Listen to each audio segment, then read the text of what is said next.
CICC insured batok sa linog. 550 million pesos ang insurance policy niini gikan sa GSIS. Mga aftershocks nagkahinay na. Wanay na sinatik nga labaw pa sa Intensity 5 sukad niya itong Miyerkules.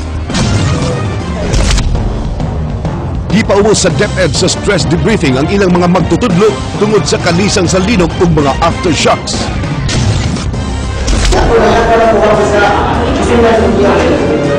Mahuyang gipadakop sa iyang gisunod-sunod nga lalaki. 64 anyos nga lolo napil pagkasunog sa iyang panimalay sa Naga City.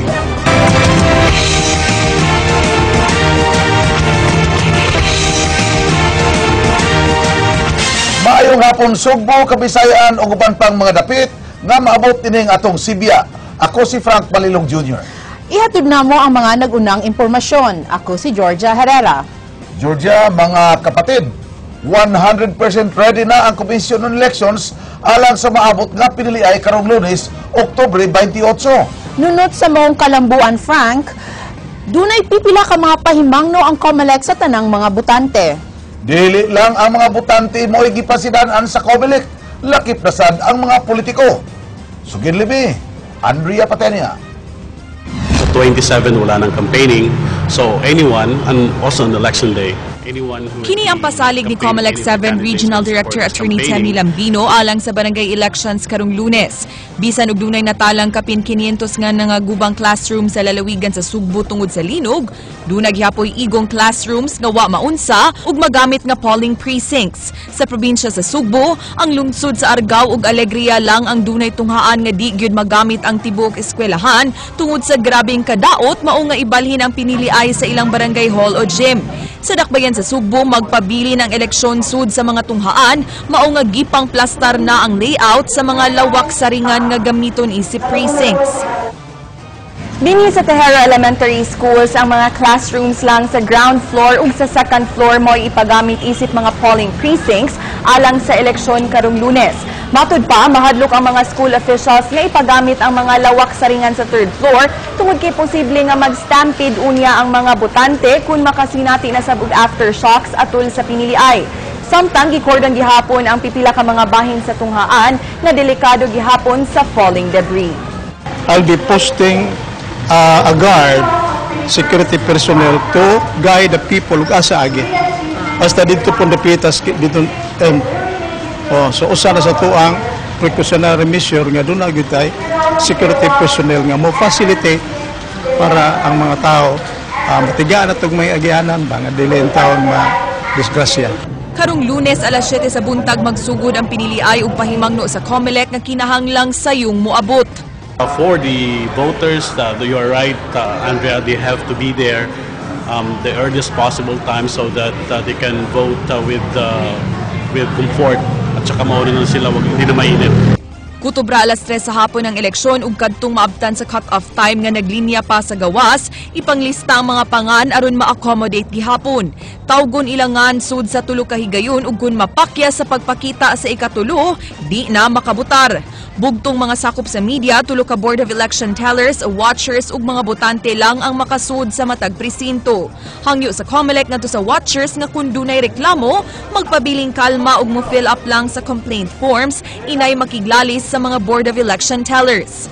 Of course, wag nilang sisihin yung mga or pag-initan yung mga Board of Election Tellers natin dahil ginagampanan na lang naman nila yung kanilang tungkulin, Wag nilang sisigawan yung mga Board of Election Tellers natin because they have the authority to order the arrest of these people who would be making commotions during the voting or canvassing. Gidili isab ang paggamit og electronic devices sud sa presinto. Di sama sa automated elections nga strikto ang pag-fill up sa balota, mahimo rang dunay pinapasan ang balota sa manual elections apan siguroon lang nga mabasa gihapon ang agi. Paningkamutan sab nga sakto ang spelling sangan sa mga kandidato. Target sa COMELEC nga mahuman nila ang canvassing sa mga balota ug dunay maproklamang mananaog Lunes sa gabii o Martes sa buntag. There would be an immediate counting manually. Manual lahat yan eh. So let's say 2 to 3 hours class preparation, tatapos tayo ng mga 7 o'clock for the counting. That would be maximum, ano. Then after that, the teacher, the Board of Election Tellers in that clustered precinct would transfer or would transmit the result of the election via, doon lang sa malapit lang, doon sa board BBOC na nandun din sa school na yon, Barangay Board of Canvassers. Kung nasan yung mga bets, nandoon din yung BBOC yung magka-canvass. Yung magka-canvass, yan yung magpuproclaim. Andrea Patenio, News 5. Kagahapon gipahibaw sa kapulisan nga mikunhod ang gidaghanon sa mga election watch list of areas. Apan kaganina nadugang nga nasab kini. Duha ka barangay sa lalawigan sa Sugbo ang gidugang sa listahan nga bantayan sa kapulisan karong Lunes. Jinky Bargio, Suginlimi. Sa Final Regional Joint Security Coordinating Center, gipahibaw sa PNP ug COMELEC nga preparado na sila alang sa barangay election karong adlong Lunes. Sugdan na sab sa Cebu City Police Office ang pagdeploy sa kapin 500 ka mga pulis sa 80 ka mga barangay sa siyudad sa Sugbo, sugod og mga adlaw. Matod sa hepe sa PRO 7, andam na ang tanan gawa sa posibleng pagkuwang og mga sakyanan. Siguro vehicles, medyo limited yung vehicles ng PNP and AFP, but yung COMELEC naman, dineputize din nila yung mga barangay officials to utilize yung kanilang mga vehicles, yung red-plated vehicles. Ang Central Command miila sa 27 ka mga barangay sa Negros Oriental nga angayang ipaubos sa area of concern tungod sa presensya sa mga rebelding komunista. 600 ka mga sundaw lakip na Kafgu ang ipada sa Negros Oriental, samtang 28 sab sa lalawigan sa Siquijor aron mo'y mupatuman sa road security ug checkpoints. So they will not stay in one place but roam around, no, to deter any influence by the NPAs, no. We will also provide route security at the identified critical routes.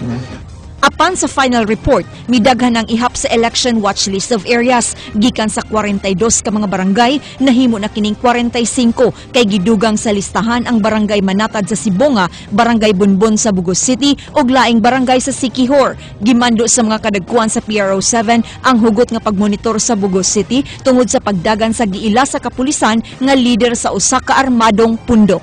But ang ato ang i-considerar diha lagi, that's mabong maumay ato ang nahibawan nga maoy leader sa maong grupo, no?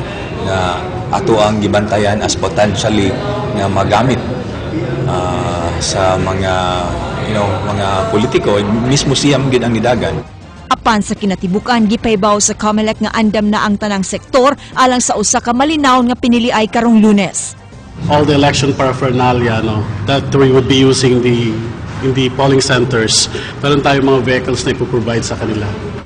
Jinky Bargio, News 5. Voting center sa duha ka barangay sa Mandaue gibalhin sa gym tungod kay naguba sa linog ang mga classrooms. Samtang sa dakbayan sa Lapu-Lapu, usa ka barangay hugot gabantayan sa COMELEC karong Lunes. King Perez, Suginlimi. Kaganihang buntag mipahigayon og briefing si COMELEC Lapu-Lapu Election Officer Attorney Ann Janet Lamban sa tanang magtutudlo nga mao'y mga Board of Election Canvassers alang sa piniliay sa barangay karong Lunes. Ana sa kapin 600 ang magpapili karong eleksyon sa Lapu-Lapu, kapin 70 niini midagan isip kapitan.